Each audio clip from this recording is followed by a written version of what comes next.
کیا اس درے کا اختتام تاسیہ پر ہوگا؟ نہیں، اس کے بعد کوہ تامند آئے گا۔ کوہ تامند کے اندر سے ایک سرنگ تاسیہ میں جا کر کھلتی ہے۔ بہت خوبصورت جگہ ہے، تمہیں پسند آئے گی۔ تاسیہ کے کاریگروں نے ایک بڑا کارنامہ دکھایا ہے۔ وہ کیا؟ کوہ تامند سے گرنے والے آبشار کو کاٹ کر سرنگ کے ذریعے اندر لے گئے ہیں، اور پھر وہ پانی تاسیہ کے کھیتوں کو سیراب کرتا ہے۔ خوب، واقعی عمدہ جگہ ہوگی۔ میں نے شہباز خان کی باتوں پر غور کرتے ہوئے کہا، لیکن طالوت کے کان کھڑے تھے، وہ کچھ اور ہی سن رہا تھا۔ میں نے اس کی طرف دیکھا اور چونک پڑا۔ کیا بات ہے؟ میں نے کہا، لیکن میرا جملہ ابھی پورا نہیں ہوا تھا کہ بہت سے دھماکوں کی آوازیں سنائی دیں اور گولیوں نے ہمارے ارد گرد پتھر اڑانے شروع کر دیے۔ ہم درے کے اندر داخل ہو چکے تھے اور یہ گولیاں یقیناً درے کے دونوں اطراف سے آ رہی تھیں۔ بھاگو، خطرناک جگہ ہے، بوڑھا شہباز چیخا اور اس نے اپنا گھوڑا دوڑانا شروع کر دیا۔ ہم دونوں نے بھی اپنے گھوڑوں کی رفتار تیز کر دی۔ طالوت نہ جانے پہلے سے باخبر ہوا تھا یا نہیں، لیکن اس خطرناک سچویشن میں بوکھل آ گیا تھا۔ بلا شبہ دونوں طرف سے آنے والی گولیاں بآسانی ہمیں چاٹ سکتی تھیں، لیکن آگے دوڑنے یا پیچھے ہٹنے کے علاوہ کوئی چارہ نہیں تھا۔ دونوں طرف کی کیفیت یکساں تھی، چنانچہ آگے دوڑنا ہی بہتر تھا۔ گولیاں چلانے والے اناڑی نہیں تھے، لیکن اسے کیا کہا جائے کہ بہت سی گولیاں ہمارے لباس کو چھوتی ہوئی نکلی تھیں، لیکن ہم صرف چند سوت کے فاصلے پر محفوظ تھے۔ شہباز کا گھوڑا سب سے آگے تھا اور وہ بار بار پیچھے مڑ کر ہمیں دیکھتا جا رہا تھا، یہاں تک کہ ہم درے سے نکل گئے۔ گولیاں چلانے والے بہت پیچھے رہ گئے تھے۔ درے سے نکل کر ہم کھلی فضا میں آ گئے، سامنے ہی کوہ تامند تھا۔ شہباز نے رائفل اتار لی تھی اور اب دانت پیستے ہوئے چاروں طرف دیکھ رہا تھا۔ میں جانتا تھا بزدل سرتاج خان کوئی چال چلے گا، اس نے چالاکی اسی لیے کی تھی۔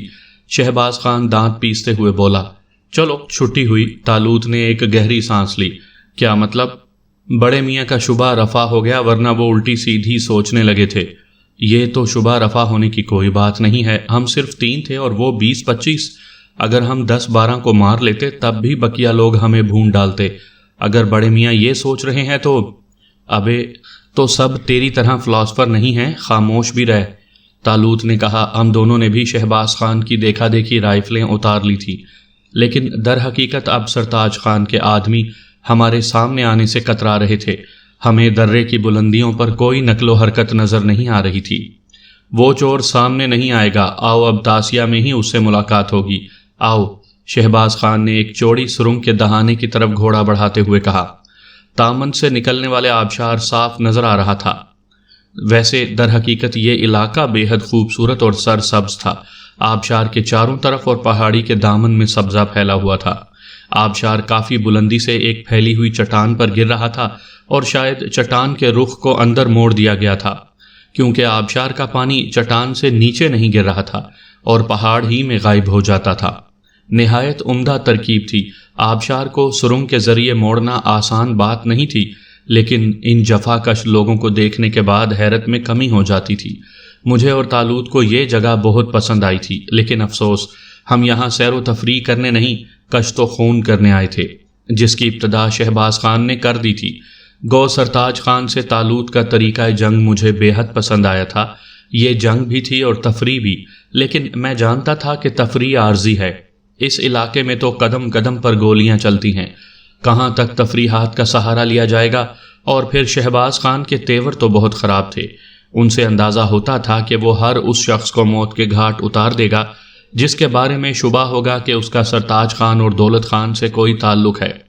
وہ تو آیا ہی اسی لیے تھا، اور طالوت پورے طور سے اس کا مددگار تھا۔ بہرحال ان ہنگاموں میں میری کیا چلتی، میں کر بھی کیا سکتا تھا؟ کیا تاسیہ میں ہمارا داخلہ علل اعلان ہوگا؟ میں نے سرنگ کے دہانے کی طرف بڑھتے ہوئے کہا۔ ہاں، ہم چوروں کی طرح نہیں داخل ہوں گے، شہباز خان سینہ تان کر بولا۔ لیکن سرتاج خان ہمارے پیچھے ہے، وہ جس قدر بزدل ہے تم دیکھ چکے ہو، اب وہ پیچھے سے ہی پٹاخے چلاتا رہے گا۔ ویسے یہ بات اسے بدحواس کرنے کے لیے کافی ہے کہ ہم اس کے شہر میں داخل ہو رہے ہیں، اور اس کی بزدلی کا راز ہمارے سینے میں ہے۔ اس کے آدمیوں کو بھی معلوم ہے، میں نے کہا۔ اگر ایک بھی آدمی پر اسے شبہ ہوا کہ وہ یہ راز کسی اور کو بتا دے گا تو وہ اسے زندہ نہ چھوڑے گا۔ دولت خان کے ہم شکل نے طبیعت بھی دولت خان کی سی پائی ہوگی، شہباز خان نے کہا۔ میں خاموش ہو گیا۔ طالوت ہماری باتوں سے لا تعلق نظر آ رہا تھا، ایسا لگتا تھا جیسے اسے اس گفتگو سے کوئی سروکار ہی نہ ہو۔ میں نے اس کی شکل دیکھی اور مجھے غصہ آنے لگا۔ اسے کسی بھی قسم کے حالات کی کیا پرواہ ہو سکتی ہے؟ وہ محفوظ ہے۔ ہاں، اگر کسی وقت وہ ہماری طرف سے غافل ہو جائے تو شامت تو ہم دونوں کی ہی آئے گی۔ لیکن میں یہ بات طالوت سے نہیں کہہ سکتا تھا۔ بوڑھا شہباز تو آیا ہی موت سے کھیلنے تھا۔ تھوڑی دیر کے بعد ہم اس عظیم الشان سرنگ کے دہانے کے پاس کھڑے تھے جو شہر تاسیہ میں داخل ہونے کا دروازہ تھی۔ آبشار کا پانی اس کے اوپر سے گزر کر اندر کسی سمت جا رہا تھا۔ اس کی آواز کی گرج ضرور محسوس ہو رہی تھی، لیکن وہ کہیں سے نظر نہیں آتا تھا۔ بے حد شاندار جگہ ہے، بالکل جادوئی کارنامہ معلوم ہوتا ہے، طالوت نے تعریفی انداز میں کہا۔ ان پہاڑوں میں بڑے بڑے جفاکش موجود ہیں، وہ بہت بڑے دماغ رکھتے ہیں۔ افسوس ان لوگوں کو اچھے راہبر نہیں ملتے، اس لیے وہ اپنی صلاحیتیں لیے ہوئے قبروں میں جا سوتے ہیں، شہباز خان نے کہا۔ یا پھر آپس کی دشمنیوں میں زندگیاں برباد کر دیتے ہیں، طالوت بولا۔ یہ بھی درست ہے میرے بچے، شہباز خان نے ٹھنڈی سانس بھری اور خاموش ہو گیا۔ سرتاج خان کے آدمیوں کی نقل و حرکت اب دور دور تک نظر نہیں آ رہی تھی۔ ہم انتظار کرتے رہے اور پھر مایوس ہو گئے۔ یہ بھی ہو سکتا ہے خان بابا کہ سرتاج خان سرنگ کے دوسرے دہانے پر اپنے آدمیوں کے ساتھ ہمارا انتظار کر رہا ہو، اور جو ہی ہم سرے پر پہنچے وہ ہمیں گولیوں پر رکھ لے، میں نے کہا، اور شہباز خان چونک پڑا۔ وہ چلتے چلتے رک گیا اور میری طرف دیکھنے لگا۔ ہاں، وہ لومڑی کی اولاد یہ حرکت کر سکتا ہے، ہم اسے اس کا جواب بھی دے سکتے ہیں، اس لیے فکر مت کرو۔ طالوت کی آواز سنائی دی اور میں دانت پیس کر رہ گیا۔ ہاں، دلیر خان ٹھیک کہتا ہے، ہم تاسیہ ضرور چلیں گے۔ آؤ، شہباز خان نے کہا، اور ہم نے سرنگ میں گھوڑے آگے بڑھا دیے۔ سروں پر روشنی تھی، لیکن ہم جوں جوں آگے بڑھ رہے تھے سرنگ تاریک ہوتی جا رہی تھی۔ گھوڑے بھی پھونک پھونک کر قدم رکھ رہے تھے۔ وہ کسی قدر خوف زدہ تھے، غالباً اس سے قبل وہ اس علاقے میں نہیں آئے تھے۔ تاہم ہم پامردی سے آگے بڑھ رہے تھے۔ ہمارے سروں پر ایک عجیب سی سرسراہٹ گونج رہی تھی۔ بڑا سنسنی خیز سفر تھا۔ عقب سے بھی خطرہ تھا اور سامنے سے بھی۔ جگہ بھی ایسی تھی کہ ہم کسی طرف سے فرار نہیں ہو سکتے تھے۔ بہرحال آگے بڑھتے رہے۔ یہ سرسراہٹ؟ میں نے کہا۔ پانی ہمارے سروں سے گزر رہا ہے، شہباز خان نے جواب دیا۔ او، پتھروں کی موٹائی کافی ہوگی، کیا پانی انہیں کاٹ سکتا ہے؟ طالوت نے پوچھا۔ اس کا انتظام کر لیا گیا ہے۔ کیا؟ وہ چٹان جس پر گرنے کے بعد آبشار کا رخ مڑتا ہے، قدرتی طور پر وہاں نہیں جمی ہوئی، اسے ضرورت کے تحت موڑا بھی جا سکتا ہے۔ اس طرح آبشار نیچے گرنے لگتا ہے اور اس سرنگ کی صفائی اور مرمت کر لی جاتی ہے جس سے پانی گزرتا ہے۔ بہت عمدہ، طالوت نے تعریفی انداز میں کہا۔ لیکن کیا کسی ذریعے سے اوپر کی سرنگ کا پانی اس سرنگ میں نہیں آ سکتا؟ میں نے سوال کیا، اور اچانک شہباز خان رک گیا۔ تاریکی میں اس کی شکل تو نظر نہیں آ رہی تھی، لیکن اندازہ ہوتا تھا کہ وہ کسی خاص مقصد سے رکا ہے۔ کیا بات ہے خان بابا؟ طالوت نے سوال کیا اور شہباز خان اچھل پڑا۔ جلدی کرو، آؤ، جلدی سے سرنگ سے نکل جاؤ، کہیں یہ خیال اس مردود کے دماغ میں نہ آ جائے۔ شہباز خان گھوڑے کو تیزی سے آگے بڑھاتے ہوئے بولا، گویا اس کا خطرہ ہے 100%۔ جلدی آؤ، ہم آدھی… لیکن الفاظ شہباز خان کے حلق ہی میں اٹک گئے۔ جس جگہ ہم تھے وہاں سے صرف چند گز کے فاصلے پر اچانک روشنی ہوئی اور پھر ایک خوفناک آواز کے ساتھ آبشار کا پانی اندر گھس آیا۔ بھاگو، واپس بھاگو، شہباز خان چیخا، لیکن ہمارے عقب میں بھی ویسا ہی دروازہ کھل گیا۔ پانی کے طوفانی شور میں اس بار شہباز خان کی آواز بھی نہ سنائی دی۔ جس طرف سے ہم آ رہے تھے وہ جگہ بلندی پر تھی اور ہم بتدریج ڈھلان میں جا رہے تھے، اسی لیے عقب سے آنے والے پانی کے ریلے نے گھوڑوں کے قدم اکھاڑ دیے۔ گھوڑے بھیانک آوازوں میں چیخے۔ انہوں نے کھڑے ہونے کی کوشش کی، لیکن یخ پانی کا خوفناک ریلا بے پناہ طاقتور تھا۔ اس نے گھوڑوں کو اچھال کر چھت سے ٹکرایا۔ صرف ایک لمحے میں میرے جسم کے نیچے سے گھوڑا نکل گیا اور میں سرنگ کی دیوار سے ٹکرایا۔ میرے ہاتھ خلا میں جھول گئے۔ کسی موہوم سے سہارے کی امید فضول تھی۔ پانی کا ریلا مجھے اڑا کر آگے لے چلا۔ برف سے زیادہ ٹھنڈے پانی نے ایک لمحے میں ذہن سن کر دیا، ہاتھ پاؤں مفلوج کر دیے۔ کوئی خیال ذہن میں نہیں تھا، کوئی بات سمجھ میں نہیں آ رہی تھی، اندازہ ہی نہیں ہو رہا تھا کہ یہ سب ہو کیا رہا ہے۔ عجیب سی کیفیت تھی، میرا پورا بدن اینٹ گیا۔ سرنگ پانی سے بھر گئی تھی، پانی چھت تک پہنچ گیا تھا کیونکہ اس کی مقدار بھی زبردست تھی۔ اندازہ نہیں ہو سکا کہ ہوش کے کتنے لمحات گزرے تھے۔ پہلے دماغ میں ٹھنڈک ہوئی، پھر دم گھٹنے لگا، جان کنی کے عالم کا بھی احساس تھا، لیکن اس کے بعد سارے احساسات سے عاری ہو گیا، کچھ ہوش نہ رہا۔ لیکن عالم بے ہوشی کا بھی وقت نہیں متعین کر سکا، ہوش آ گیا۔ ہاں، کیسی حیرت انگیز بات ہے، ہوش آ گیا تھا، لیکن دماغ بدستور معاف تھا، سوچنے سمجھنے کی قوتیں سوئی ہوئی تھیں۔ بہرحال کافی دیر تک یہی کیفیت رہی، پھر حواس واپس آنے لگے، احساسات جاگے تو محسوس کیا کہ چاروں طرف پتھریلی دیواریں ہیں، اوپر چھت ہے۔ یہ ناہموار دیواریں، کوئی غار ہی ہو سکتا ہے، لیکن یہ غار؟ ذہن میں تحریک ہوئی اور موت کی سرنگ یاد آ گئی۔ ایک بار پھر حواس جواب دینے لگے، وہ تصور ہی اس قدر بھیانک تھا، خدا کی پناہ، چاروں طرف سے بند سرنگ اور طاقتور سفید پانی، اف، کتنا ٹھنڈا، کیسا یخ۔ لیکن اس کے بعد زندگی کا کیا سوال ہے؟ تو کیا یہ قبر ہے؟ لیکن ایسی کشادہ قبر، میں نے قبریں تو دیکھی تھی، اتنی کشادہ تو نہیں ہوتی۔ پھر بزرگوں کی بات یاد آ گئی، نیک اعمال والے کی قبر کشادہ ہو جاتی ہے۔ نیک اعمال، اس تصور پر ہی ہنسی آتی تھی۔ میرے اور نیک اعمال، ایک بھی بات ایسی یاد نہ آ سکی جسے نیک اعمال میں شامل کیا جا سکے، لیکن نہیں، قدرت کے کھیل نرالے ہوتے ہیں۔ میں نے نرگس رحمانی کی زندگی بچانے کے لیے بری طرح مار کھائی تھی۔ طالوت کا ساتھ مل جانے پر میں نے بے بس انسانوں پر ترس کھایا تھا۔ بخشے جانے کے لیے تو ایک ہی نقطہ کافی ہے، لیکن سوال یہ پیدا ہوتا ہے کہ کیا میں واقعی مر چکا ہوں؟ کیا موت کے بعد بھی آدمی خود سے اسی طرح لا علم رہتا ہے؟ روح کی قوت تو برتر ہوتی ہے۔ میں اپنی زندگی اور موت کا تعین بھی نہیں کر سکتا۔ کرنا چاہیے، اہمکانہ اندازے قائم کرنے سے کیا فائدہ؟ میں نے زمین کا سہارا لے کر اٹھنے کی کوشش کی، جسم میں بڑی نکاہت محسوس ہو رہی تھی، تاہم اٹھ کر بیٹھ گیا۔ نیچے گھاس تھی، گویا پتھریلی زمین پر میرا بستر تھا۔ دیواروں میں چھوٹے چھوٹے سوراخ تھے، ان سے ہوا اندر آ رہی تھی۔ نیم تاریک سی جگہ تھی۔ کچھ اور ہمت کی اور کھڑا ہو گیا۔ دیواروں کو ٹٹولا تو ایک چٹانی دروازہ نظر آیا۔ حواس واپس آ چکے تھے، یہ سمجھنے میں دقت نہ ہوئی کہ بقید حیات ہوں اور کسی غار میں بند ہوں۔ پچھلے حالات سب یاد آ چکے تھے، لیکن یہ بات سمجھ میں نہیں آتی تھی کہ اس خونی سرنگ سے بچ کر میں غار میں کیسے پہنچ گیا۔ ویسے غار میں میرے علاوہ اور کوئی نہیں تھا۔ چٹانی دروازے کو ٹٹولا، یوں تو میں اسے ہلا بھی نہیں سکتا تھا، لیکن دروازہ کسی میکینزم کے تحت گھومتا تھا۔ ایک طرف سے دبانے پر وہ گھوم گیا اور غار روشن ہو گیا۔ باہر روشنی تھی، میں نے باہر جھانکا اور پھر دروازے سے نکل آیا۔ ایک چھوٹا سا برآمدہ تھا، لیکن سامنے ہی سلاخیں لگی ہوئی تھیں اور ان سلاخوں سے باہر جانا ممکن نہیں تھا۔ دلاور خان! اچانک بائیں طرف سے مجھے شہباز خان کی آواز سنائی دی اور میں اچھل پڑا۔ میں نے بائیں سمت دیکھا، ادھر بھی ایسا ہی برآمدہ تھا اور سلاخوں کے پیچھے شہباز خان کھڑا نظر آ رہا تھا۔ میں حیرت زدہ سا شہباز خان کو دیکھ کر اس کی طرف بڑھ گیا۔ کیسی طبیعت ہے؟ اس نے پوچھا۔ ٹھیک ہوں خان بابا، مگر اوئے خدائی خار، ہم لوگ دولت خان کی قید میں ہیں، شہباز خان نے بتایا، لیکن اس کے لہجے سے کسی قسم کے خوف یا تردد کا اظہار نہیں ہو رہا تھا۔ او، میں نے ہونٹ سکوڑے اور پھر میری زبان سے بے اختیار طالوت کا نام نکلتے نکلتے رہ گیا۔ میں نے سنبھل کر کہا، اور دلیر خان کہاں ہے؟ اس شیر کے بچے کا پتہ نہیں چل سکا۔ مگر ہم زندہ کیسے بچ گئے خان بابا؟ چے یار، زندگی ہوتا ہے تو مارنے والا کوئی نہیں ہوتا۔ یخ پانی نے تمہیں بے ہوش کر دیا تھا، لیکن شہباز خان نے پانی کا سفر ہوش و حواس میں کیا تھا۔ مگر یہ پانی بہت طاقتور ہوتا ہے، اس نے ہمیں کچھ نہیں کرنے دیا۔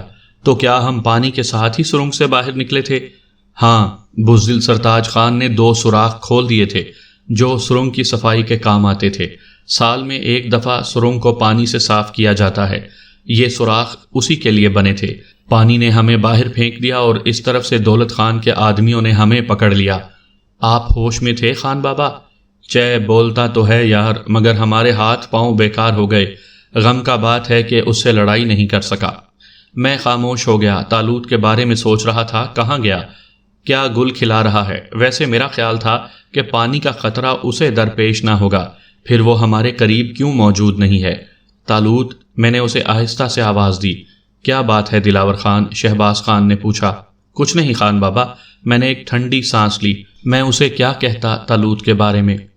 ہمارے کو یقین ہے دلاور خان کہ دلیر خان زندہ ہے، وہ لوگ سرنگ میں اس کا لاش تلاش کر رہے تھے پر انہیں لاش نہیں ملا۔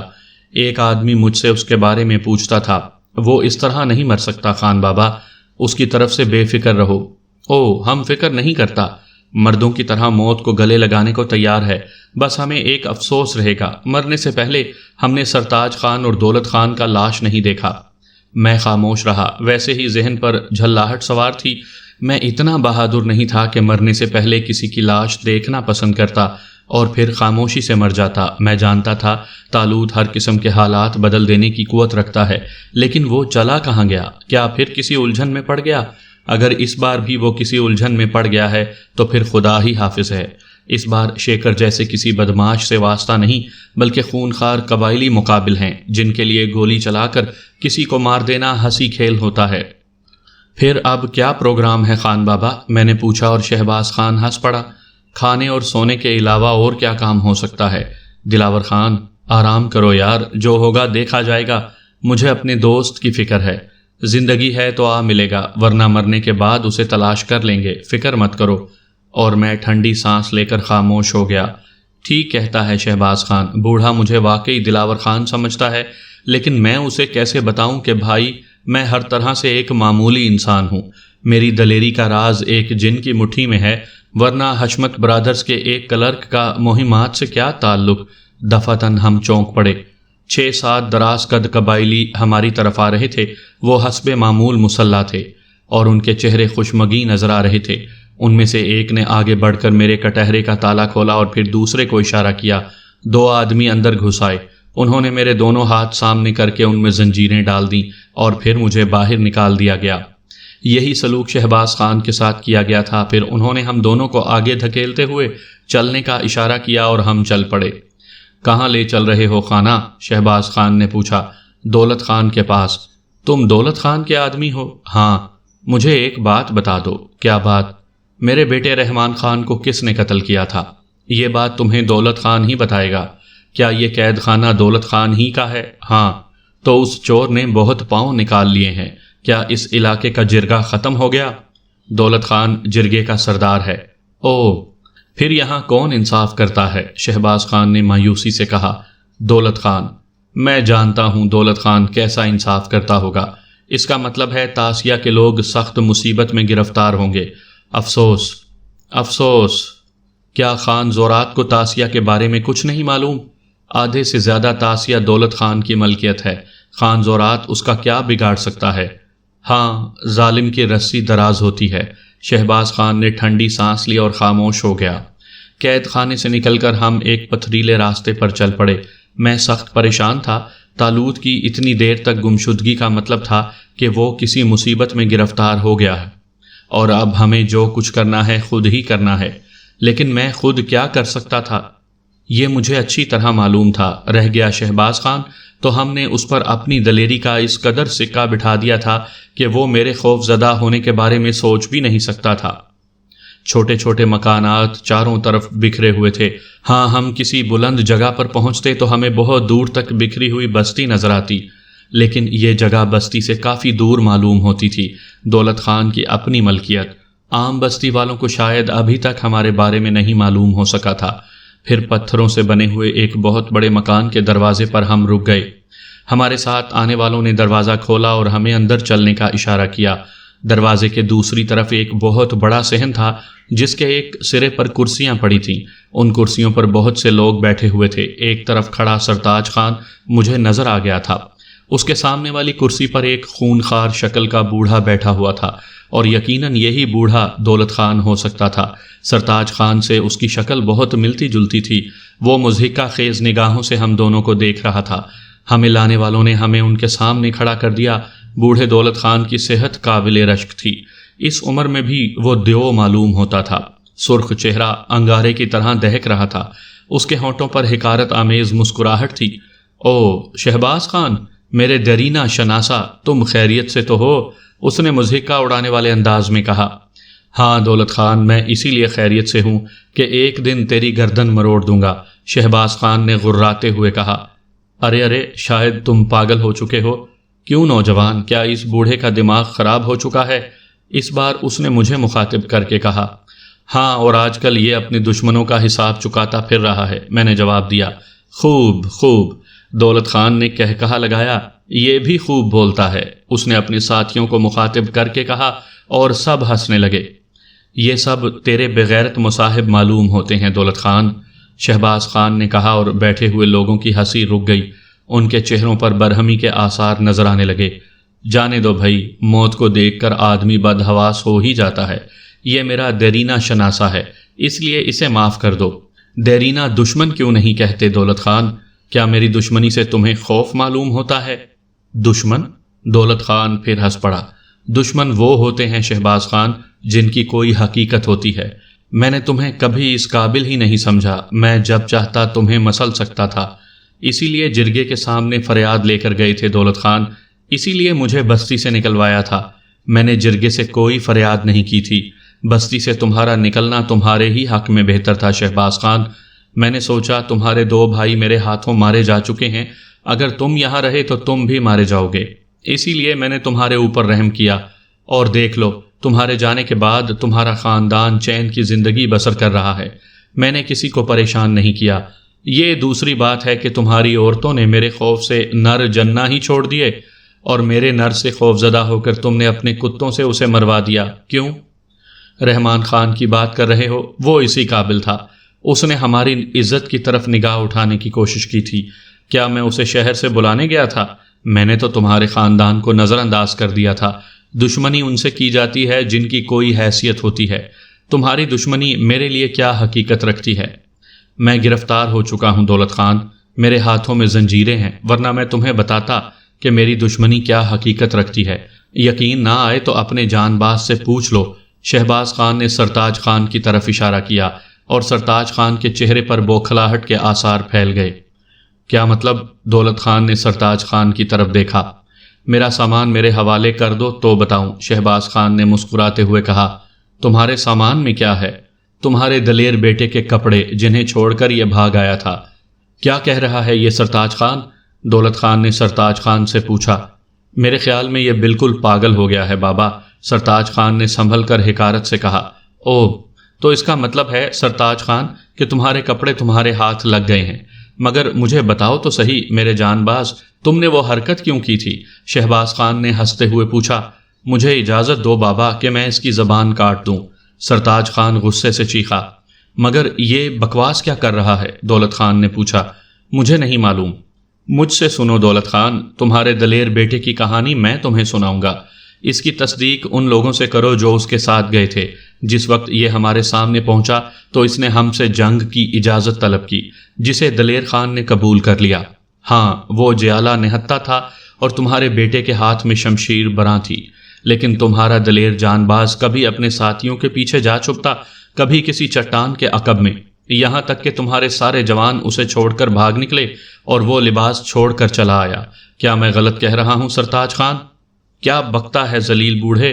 کیا تیرا دماغ خراب ہو گیا ہے؟ جس باپ کی تو اولاد ہے اسے دیکھ کر تجھے جھوٹ بولتے دیکھ کر مجھے حیرت نہیں ہوتی، شہباز خان نے حکارت سے کہا۔ سچ مچ تو پاگل ہی ہو گیا ہے شہباز خان، میری سمجھ میں نہیں آتا میں تجھے کیا سزا دوں۔ اس دیوانے نے گلباغ خان اور نوریز کو قتل کیا ہے بابا، سرتاج نے بتایا۔ کیا؟ بوڑھا اچھل پڑا۔ ہاں، نوریز کے ایک آدمی نے یہ اطلاع مجھے دی تھی، اسی لیے میں اس کی سرکوبی کو گیا تھا۔ یہ قبول رہا ہے دولت خان، شہباز خان مسکرایا۔ کیا یہ حقیقت ہے کہ تو نے ان دونوں کو قتل کر دیا ہے؟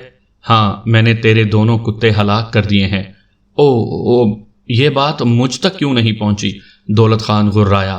اس میں کچھ دوسری باتیں بھی شامل تھیں دولت خان، سرتاج خان تجھے یہ کیوں بتاتا؟ شہباز خان کی گفتگو کی کیا حقیقت ہے سرتاج خان؟ جواب دو، میں تحقیقات کر لوں گا، اور میں یہ پسند نہیں کروں گا کہ میرا بیٹا مجھ سے بھی جھوٹ بولے۔ مجھے اسے قتل کرنے کی اجازت دی جائے بابا، اس نے ہمارے 2 آدمی مار دیے ہیں۔ پہلے میں اس کی حقیقت جاننا چاہتا ہوں، دولت خان غرایا۔ میں نہیں جانتا کیا ہوا تھا، لیکن میں نے بزدلی کا مظاہرہ نہیں کیا، سرتاج خان سرد لہجے میں بولا۔ کیا تو نے اس کے ساتھی سے جنگ کی تھی؟ ہاں، اس نے مجھے جنگ کے لیے للکارا تھا۔ پھر اس جنگ کا نتیجہ کیا ہوا؟ میں نہیں بتا سکتا بابا، ممکن ہے تو میری بات کو جھوٹ سمجھے۔ تو میرے سامنے جھوٹ بولنے کی جرت کر سکتا ہے؟ دولت خان غرایا۔ نہیں، ہرگز نہیں، لیکن نہ جانے کیا ہو گیا تھا، میں نہیں جانتا، نہ جانے کیا ہو گیا تھا۔ پہلے میری ٹوپی ہوا میں بلند ہو گئی، پھر میرا زیریں جامہ کھل گیا، اور اس کے بعد مجھے ایسا معلوم ہوا جیسے میرے بدن پر چھپکلیاں رینگ رہی ہوں۔ ایسی حالت میں کیا جنگ کر سکتا تھا؟ میں نے ایک چٹان کے عقب میں جا کر لباس اتار کر دیکھا، لیکن اسی وقت میرے ساتھی مجھے چھوڑ کر بھاگ پڑے اور میں لباس بھی نہ پہن سکا۔ تو بھی وہاں سے فرار ہو گیا؟ ہاں بابا، سرتاج خان نے گردن جھکا کر کہا۔ اس کے بعد کی باتیں بھی معلوم کرو دولت خان، شہباز خان چہک کر بولا۔ بابا کیا میں اسے قتل کر دوں؟ مجھے اجازت دو، ورنہ میں یہاں سے چلا جاؤں گا۔ اس کے بعد کیا ہوا سرتاج خان؟ دولت خان سرد لہجے میں بولا۔ ہم نے درے سے اس پر گولیاں چلائیں، لیکن یہ تینوں وہاں سے بھی بچ نکلے۔ تب ہم نے انہیں تاسیہ آنے والی سرنگ میں داخل ہوتے دیکھا اور ہم نے ان پر پانی کھول دیا۔ گویا انہیں گرفتار کرنے کے لیے تیرے پاس اور کوئی طریقہ نہیں تھا۔ دولت خان غرایا۔ میں تمہیں حقیقت بتا چکا ہوں، اس میں سمجھ میں نہ آنے والی کون سی بات ہے؟ کیا تو اس حقیر شخص کو مافوق البشر کہنا چاہتا ہے؟ میں کہہ چکا ہوں، اس کے علاوہ میں کچھ نہیں جانتا، سرتاج خان نے کہا، اور پھر وہ تیز قدم اٹھاتا ہوا وہاں سے نکل گیا۔ دولت خان خونخوار نگاہوں سے مجھے اور شہباز خان کو دیکھنے لگا۔ تمہارا تیسرا ساتھی کہاں ہے؟ اس نے سانپ کے مانند پھنکارتے ہوئے پوچھا۔ تاسیہ آنے والی سرنگ میں ہمارے ساتھ چلو، پانی کھول دو، اور اس کے بعد تم اپنا نام بتا سکو تو ہم تمہیں اپنے تیسرے ساتھی کے بارے میں ضرور بتا دیں گے۔ دولت خان، شہباز خان نے مسکراتے ہوئے کہا۔ سرتاج خان نے بزدلی کا مظاہرہ کیا ہے شہباز خان، لیکن وہ ابھی بچہ ہے۔ میں تیرے تیسرے ساتھی کو تلاش کراؤں گا اور سرتاج خان کو اس سے میرے سامنے مقابلہ کرنا پڑے گا۔ میں وعدہ کرتا ہوں کہ اس سے قبل تم لوگوں کو قتل نہیں کروں گا۔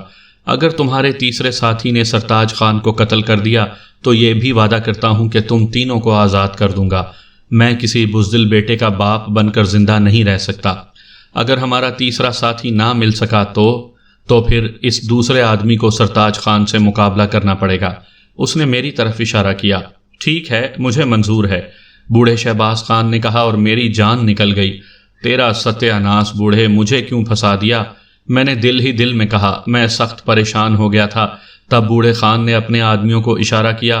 لے جاؤ، ان دونوں کو بند کر دو اور ان کے تیسرے ساتھی کو تلاش کرو، اس کے بعد ہی ان کا فیصلہ کیا جائے گا۔ اور دولت خان کے آدمی ہمیں لے کر واپس چل پڑے۔ تھوڑی دیر کے بعد ہمیں اسی قید خانے میں بند کر دیا گیا۔ تم فکر مت کرو دلاور خان، اس نے وعدہ کیا ہے کہ تمہیں جنگ کرنے کا موقع دے گا۔ میں صرف دولت خان کے سینے پر ویسا ہی داغ لگانا چاہتا ہوں جیسا میرے سینے پر موجود ہے۔ جنگ کے میدان میں میں تمہاری مدد کروں گا۔ کیا دولت خان اتنا ہی بے وقوف ہے؟ میں نے دانت پیستے ہوئے کہا۔ کیا مطلب؟ وہ تمہیں اس کا موقع دے دے گا؟ اس کی ضرورت ہی پیش نہیں آئے گی۔ دلیر خان بڑا کھلنڈرا تھا۔ میرا دعویٰ ہے کہ اگر وہ چاہتا تو بآسانی سرتاج خان کو قتل کر سکتا تھا، لیکن اس نے تو تلوار بھی نہیں لی تھی۔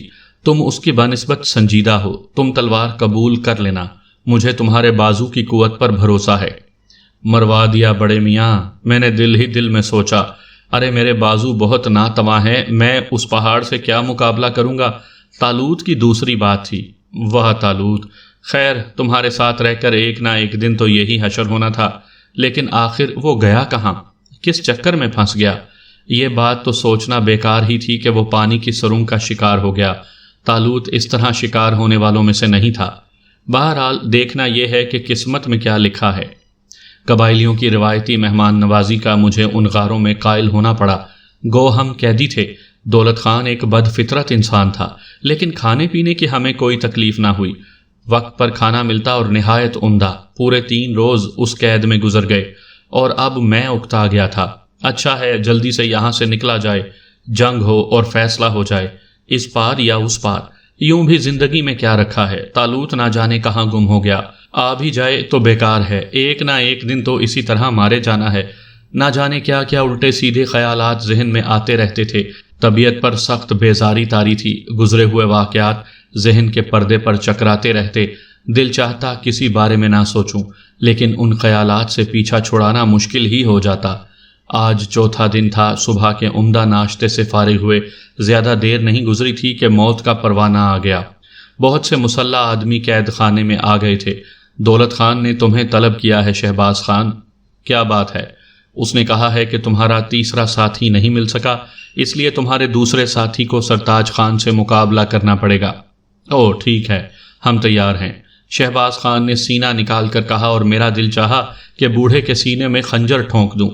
کس دلیری سے میرے قتل کا سامان کر رہا ہے، لیکن غلطی اس کی نہیں تھی، طالوت نے اسے اس غلط فہمی میں مبتلا کر دیا تھا۔ بہرحال ہم چل پڑے اور اسی صحن میں پہنچ گئے جسے میدان جنگ بنا دیا گیا تھا۔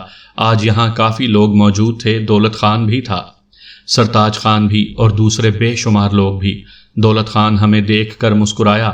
تمہارے ساتھی کا حال پتلا تو نہیں ہے شہباز خان؟ شیروں کی دوستی شیروں سے ہوتی ہے، گیدڑوں سے نہیں، شہباز خان نے سینہ تانتے ہوئے کہا۔ خود تمہارے خون میں بھی گرمی پائی جاتی ہے شہباز خان، یا اب صرف دوسروں کے بل پر اکڑتے ہو؟ دولت خان نے غصہ دلانے والے انداز میں کہا۔ تم جیسے بزدل چوہوں سے اب بھی نمٹ سکتا ہوں دولت خان، آ جاؤ تمہارے درمیان بھی فیصلہ ہو جائے۔ میں لڑنا بھیڑنا چھوڑ چکا ہوں شہباز خان۔ ہاں، تمہاری خواہش پوری کی جا سکتی ہے، کیا تم جنگ کرو گے؟ مقابل کے بارے میں پتہ چل جائے تو؟ شہباز خان نے کہا۔ وہ جس نے تمہارے بیٹے رحمان کو قتل کیا۔ کہاں ہے وہ؟ دولت خان، اسے میرے سامنے لے آ، میں تیرے سارے گناہ معاف کر دوں گا، میں تجھے زندگی بخش دوں گا، شہباز خان نے پرجوش لہجے میں کہا۔ لیکن تم اس کی شکل نہ دیکھ سکو گے۔ کیا مطلب؟ کیوں؟